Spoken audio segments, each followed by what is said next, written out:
Okay, so I just got done watching The Walking Dead Season 11, Episode 12, and I'll say off the bat, like usual for my spoiler free part, I'm going to give this episode an 8, a solid 8 out of 10, only because not very much happened, but I appreciate the way that this is all blended together. You get multiple characters in here, a few different storylines going on, all in the same episode. Whereas if we were back in season 7 or season 8, we would have just had, a whole episode dedicated to this one isolated character story part, and it feels nice and blended and chunked up through here. And dialogue is just so much better than what it used to be. So all TV shows need these slower building episodes, but they can either be done well, like this one was, or done poorly, like episodes in the past of Walking Dead have been done. And this works for me. I enjoyed it. Uh, so yeah, um, let's get into it right off the bat. We get the whole story of Stephanie or Max explained, which after you hear it, I was so like confused last week whenever I was trying to piece together how it all worked in my head. But once you hear it, it's like, okay, that makes sense, and it's not all that complicated. And I like the way that they worked Mercer's story into it as well, because gives him a reason to be her brother. It adds something to that. The reason for the story that he's her brother is so he can discover the radio and talk to the Lance about it, because he's the general. So yeah, all that makes sense. Her name was Max though, and not Stephanie. I don't know why they would change that from the comics, but okay. And the storyline, all interestingly enough, wrapped up, like I said, is done. Sorry, is done because that was probably loud. Is done because of the books having the black Stephanie and the white Stephanie misdrawn. So yeah, all that works really well, and also they display how smart Stephanie is in here, which is good because they need to do that because of Eugene and her building the railway system later on in the books, right? So spoilers, I guess. I don't know, but yeah, so it's good that they display that as well. So anyway, Aaron being in charge of Alexandria works well for me because he was one of the original oldest people to be in Alexandria for one, and then two, he looks just like comic book Rick. So yeah, it makes double sense that he's kind of taken over Alexandria now. Let's see. They keep bringing up Georgie. Maggie brings her up, which I guess is fine. I'm glad she's still around to some capacity. This character, though, is just so fucking weird for me. You barely know anything. I mean, she was only seen in that one episode. It felt like Gimple had her set up for something that Angela Kang didn't know about. It wasn't her set up, so she was just like, okay, I'll do what I can with it. But it felt like Scott Gimple maybe had something bigger to do with her, and it was just something that he had to let go of. I don't know. But yeah, Georgie is such a big character to Maggie, but not big to us as far as we can tell. Right? And at least to my memory, Anyway, just such a fucking weird episode and character introduction she was. I get her purpose was to introduce like the windmill blueprints and stuff, but I mean, come on, couldn't they all pull together and figured out how to do this, read a book or something, without Georgie doing that? Anyway, missed opportunity here from Daryl and Mercer whenever they're talking. Missed opportunity to bring up Rick whenever Daryl's talking about the previous leaders and all of that and how Alexandria came to be and held its ground. Let's see. So, but we do get to see Deanna, which is cool, in the picture frame. So that was a nice little callback to her and Reggie. We've seen Deanna be brought up a few times, pay respects to her building Alexandria. And then Daryl also pays respects to Deanna, talking about how much he respects her for her, having Alexandria be brought up and welcoming them there in the first place. And Pamela knew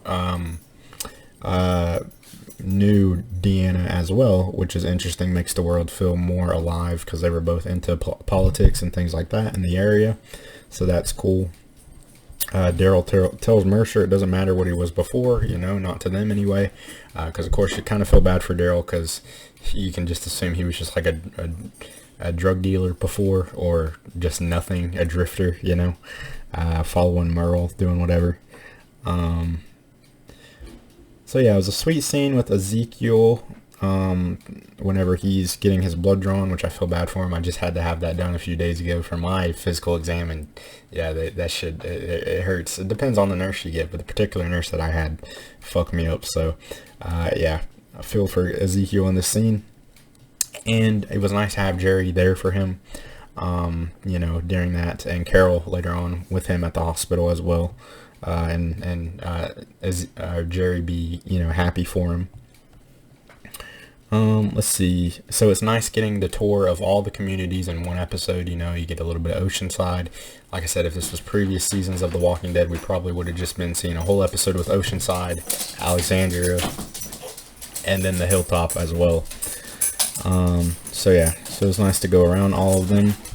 It's so weird seeing all the communities though, and then having these missing characters. Like Luke is a particular character. The actor I think is filming Fantastic Beast, probably, and that's where he's at.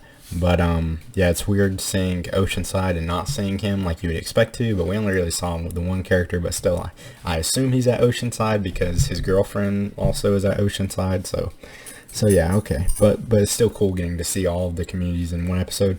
It's really weird not having the Kingdom in here and having Oceanside in here, considering the Kingdom is from the comic and Oceanside is not in the comic. So I don't know. I would really like to know and assume that something happened in real life with the location where the Kingdom was filmed at, right? I'm pretty sure the Kingdom took place at like Tyler Perry Studios or something, I had heard once. So I don't know if it was just expensive or something. They just didn't need it. Too much character there. So they axed it. But yeah, it's just strange. Or maybe they just wanted Ezekiel to be more interactive with the group, so they couldn't have him pinned down there. Anyway, Daryl and Maggie hug up multiple times in this episode, which was nice seeing them, you know, I guess bonding, even though it's been years for them. I still find it strange that she's cool with him kind of inadvertently getting Glenn killed, in my opinion, you know. But it's nice that they're still close like that, and you get to see it, you know. Because they have been together. They have been together for so long. Let's see. There's a weird scene in this. So whenever the Commonwealth pulls up and sees Maggie fighting the zombies, whenever they go up and Daryl and Aaron are talking to Maggie, there's a lot of face blurring going on. I'm wondering, were they all actually there to film that scene? Were they just trying to do something different, or do they usually do face blurs like this and I just don't notice it? I'm pretty sure they used to do it a lot more in the earlier seasons, so, you know, maybe they're going back to their roots, which, you know, isn't a bad thing. But this scene just caught me as weird, the way they were face blurring. I don't know why they did that so much in this scene, and like I said, maybe they usually do and I don't notice, but it just looked strange. Anyway, I really enjoy wait, let's see. Okay, I missed something. Okay, so I really don't know why Maggie won't join the Commonwealth. I mean, I get it to a degree, but the thing is, she's worried that they're gonna come back and, like, if they get intertwined and shit goes wrong, you know, they're gonna kill her or whatever, or take out the community. It's just a pride thing, I think. I mean, that's what I think it boils down to, because I really don't see any negatives. Because the thing is, they already know where the fuck you live. So if they want to come down and mow through you, you know, they could. And I mean, it seems like you would be making them happier by joining them. So if you really want to keep them happy, then just fucking join, you know what I mean? I mean, there's something I'm missing here with that, or I'm not, and it's just confrontation for confrontation's sake, you know? It's just a pride thing with Maggie. Even though the way she talks in this episode and brings out some of the problems with the Commonwealth, you know, I mean, Daryl isn't totally, you know, blind to some of their issues. Like, there's a line from Maggie in here where she says, I want the people to look up to what she does and what she will do, and not what she has and they don't, like how the kind of hierarchy system works in the Commonwealth. Daryl has problems with that, but he's also not too prideful or whatever to not join and let it benefit him, you know. And Maggie, just by not joining, like I said, they already know where you live. They can just come and do whatever they want to you at this point, so you might as well join. But okay, I'm sure she'll come around. But like I said, Maggie's not coming off in too big of a dickish way, I guess. But yeah. Anyway, her character's been a little bit frustrating since she's been back. Apart from her blowing off fucking the Reaper's heads off, right? Okay, so we get to see a scene with Ezekiel kind of dazed out, cooking on his little fucking portable oven or grill. I have one of those over there.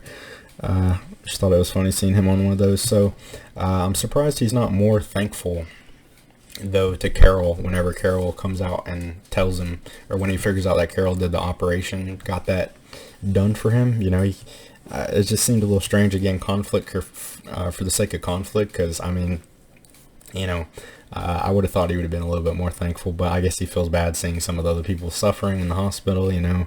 I don't know.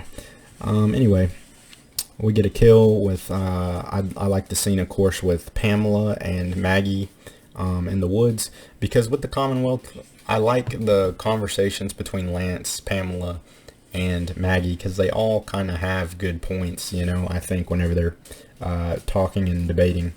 So I like the scene. But anyway, we had a bad CGI kill with Pamela. She shot a zombie in the head, and its head just like disintegrates. It just looks bad. If I had to pick out something bad about the episode. And then this was just a little scene that we get in here that's nice. Just to have, you know, you don't need Rosita to have a whole episode to herself. Just let her come in whenever she's needed and then go, you know. More stuff with characters like that, you know, is nice in the episode. So we get a little scene with Rosita in here, and Eugene, just kind of talking about his relationship troubles and her being there for him with that, which was good. We get a nice scene with Daryl and Herschel, where he kind of teases Uncle Daryl, being just the coolest uncle, teasing him with his little helmet on. And yeah, it's just a short scene, but just stuff like that breathes, you know, life into the show, makes it feel more like, okay, these are real people who have known each other for years and years and have these relationships, where the show has lacked on that type of charm or charisma between the characters in the past.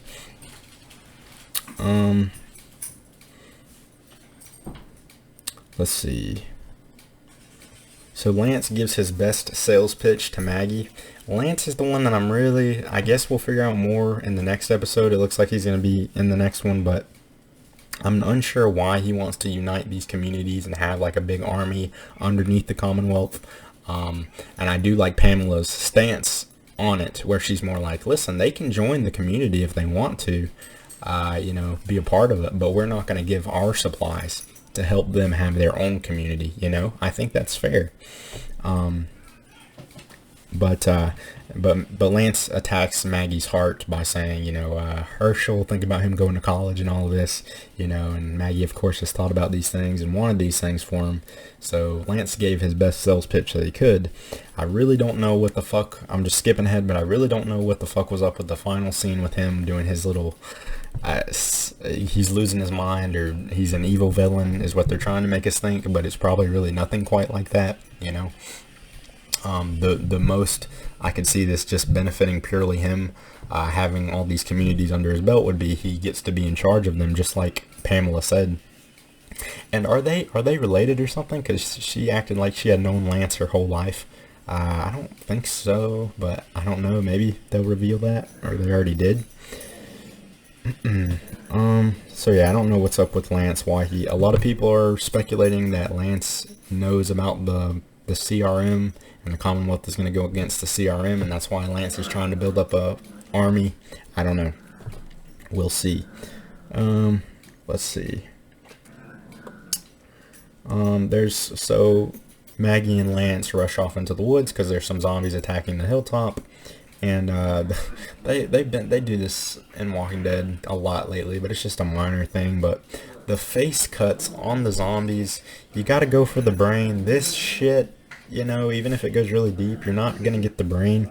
It just looks stupid and careless. So I don't know what's up with that, but they had a couple of those. But it was a good scene, of course, to show how easy the Commonwealth can make things for them and make Maggie kind of have a moment and realize that, you know. I like the vine. The vine is just a little aesthetic thing I noticed, but I'm pretty sure the vines on the hilltop are new. So I like the vine growth on the walls and stuff, you know. Looks really cool. And also I like how they've reconstructed Alexandria. I don't know if they've done this to make it also, it probably works for them better because they don't have to film, because people actually live in the Alexandria community like in real life, and so they don't have to film in those same old, you know, housing areas that we've seen, you know, for years. It was cool at first, but then it gets a little bit visually old. But most of the stuff in Alexandria is, you know, newly constructed and is nice to see for a visual change.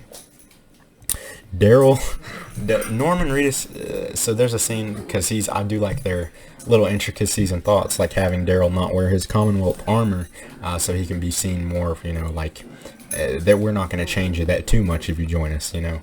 But Mercer has Daryl march with the Commonwealth soldiers because he's one of them, just not dressed like them, right? Norman Reedus just does not look right marching. He is not marching correctly. Norman Reedus doesn't even walk correctly. I've always noticed this about him. He has a certain way that he walks. I don't know if it's just to be cool, kind of relaxed. I don't know, but the actor, he's apparently in a lot of motorcycle accidents or a really serious accident. So I don't know if that's why he walks like that, but he just kind of flings his arms weird. It just didn't look right. Anyway, so Eugene, apparently he learned from the princess in the last episode, because he comes to Max's door with ice cream in his hand, right? And Princess told him, you know, nobody can say no to you if you come to the door with food. And so I think that was a callback for that. And I do like the scene between him and Max. It was nice seeing them kind of bond with their intelligence, and I think, you know, it's more of just a friendship. And you feel bad for Eugene explaining his past experiences with women and why he kind of fell into that.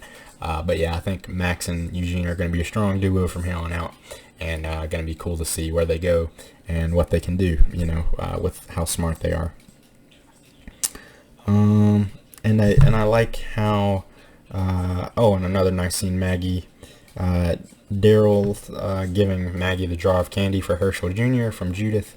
Again, just nice little stuff that makes it feel real, and just how people would talk. You know, it's not always down to the dialogue that matters. You know, you can just have some stuff to kind of, I don't know, just build up the characters, make them feel more real.